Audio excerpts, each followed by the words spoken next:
Go, Sean. Hello. Welcome. Rate of change as slope. Okay. My name is Scott, and today Mr. Bill Castro will be teaching you. Thank you. We represent Neil McNeil. Excellent.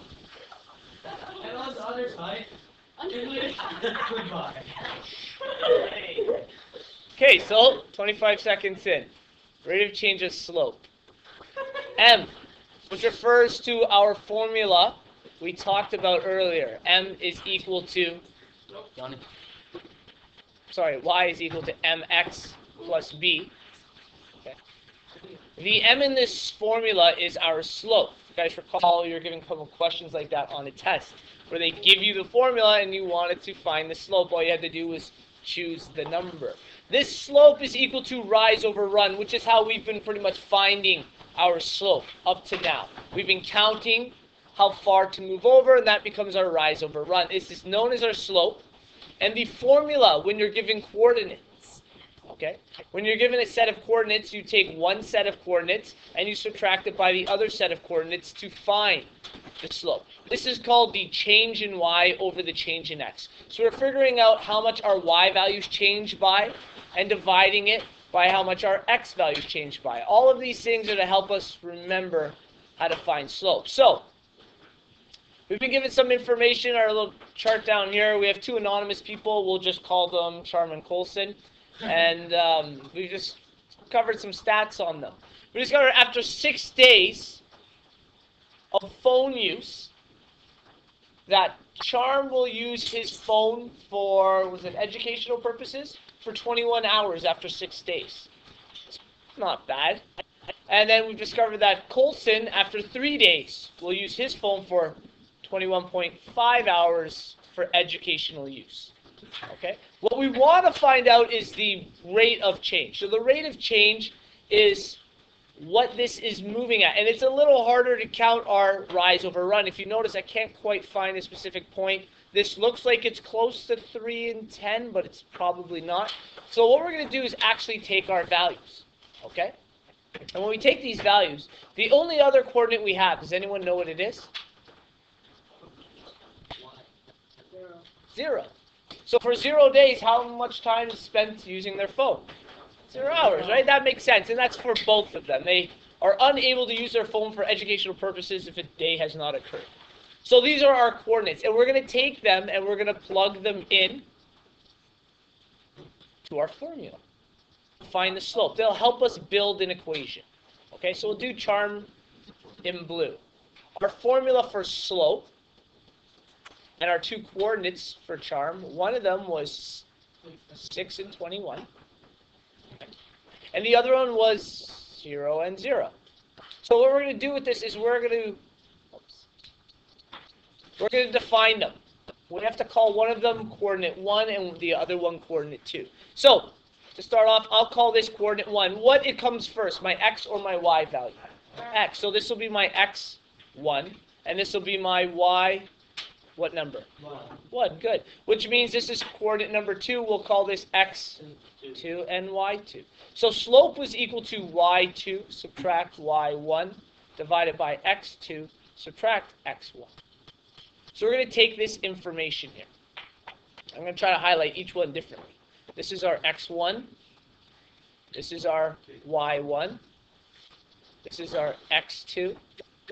And then this is our y2. So we're going to plug those values in. It might look a little hard right now.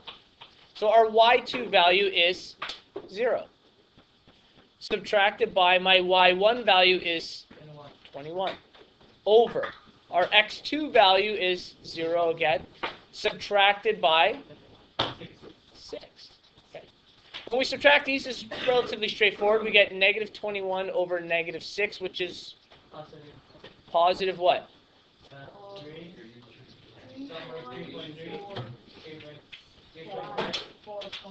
We can definitely use a decimal value. Okay.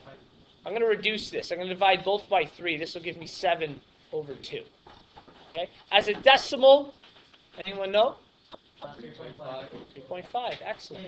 Now, the reason I left that as a fraction to start is because this will help us with our rise over our run. Okay. Essentially, if we were to continue this graph, we know that we'd have to go up 7 units and then 2 to the right. So we'd count up 7 and go over 2 to the right. And that's our change in our y. That's what change in y divided by our change in x. That's what we're referring to with those triangles, okay? As an actual rate of change, it's 3.5. So for every 1 unit we move over, he goes up 3.5. So in other words, as every day passes, Charm uses his phone for 3.5 hours a day learning. Is that right? Yeah, I think that's about right. Okay? So let's compare it to our other anonymous person, Colson. We'll take his coordinates. His coordinates were 3 and 21.5. Okay? 3, 21.5. And what was the other coordinate? 0, 0. Now, just so you don't get confused, it doesn't really matter which one I name coordinate 1 and coordinate 2. So in this case, I called our zeros our coordinate 2. I'm actually going to call these our coordinate 1 in this one.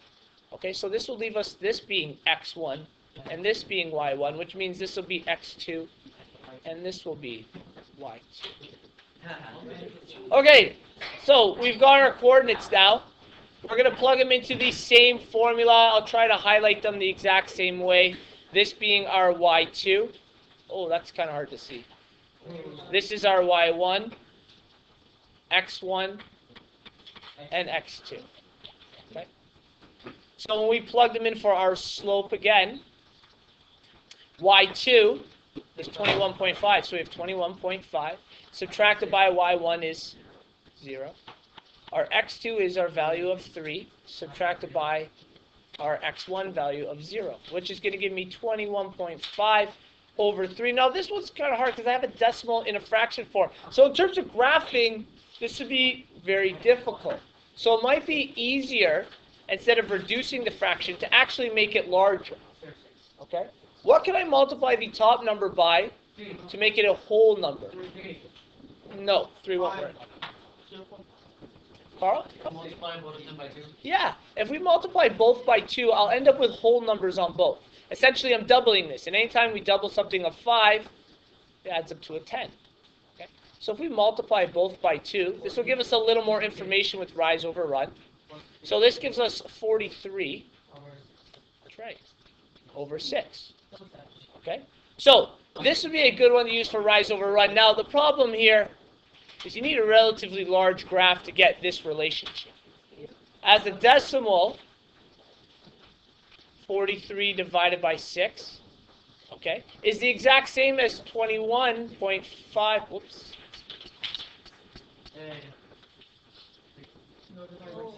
What did I divide it by? Oh, thank you. Divided by 3. 7.16 repeated. So we're going to say roughly 7.17. Sure.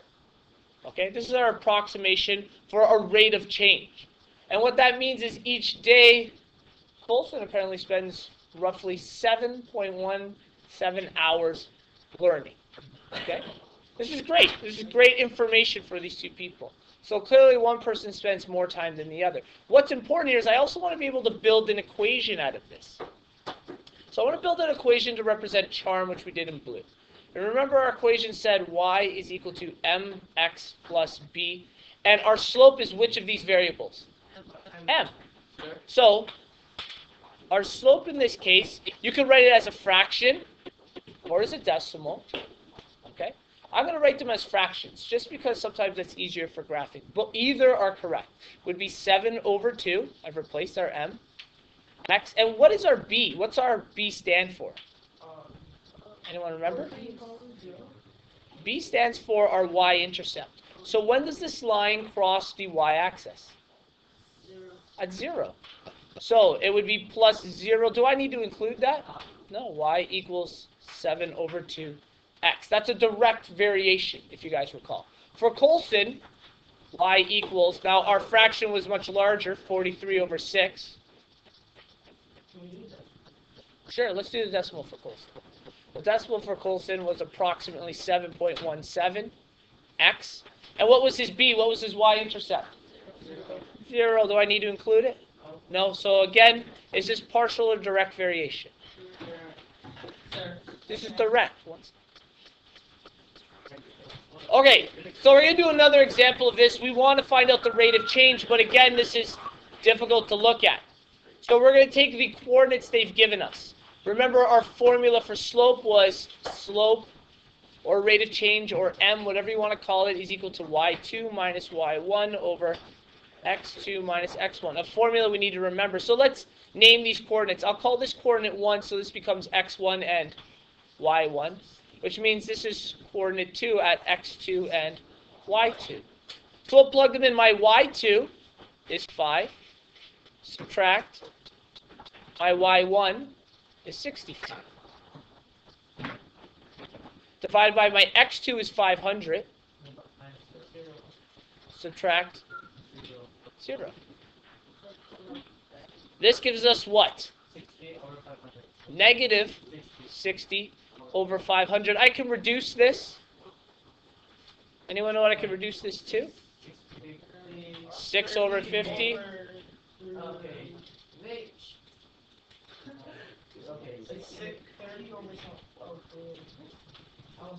Negative 3 over 25. Now this as a fraction helps what this means.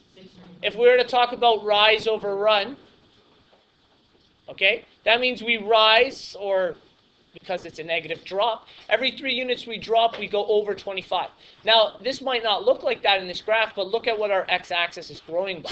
Every unit is 100, so that kind of makes sense. Now, what I want us to find also is what is the rate of change here, okay, as a decimal value. So, we take our negative 3 and divide it by 25. Negative 0.12. So our rate of change of negative 0.12. So if we were to build an equation, y equals our m x plus b. What is our m in this case? Yeah, negative 0.12, or this fraction. Both are acceptable. We'll put it as the decimal since I know you guys are very comfortable with that.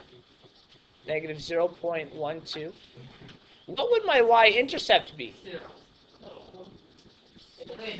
Our y-intercept is 65, so this is not direct variation. What is this considered? Partial. And we can use this information.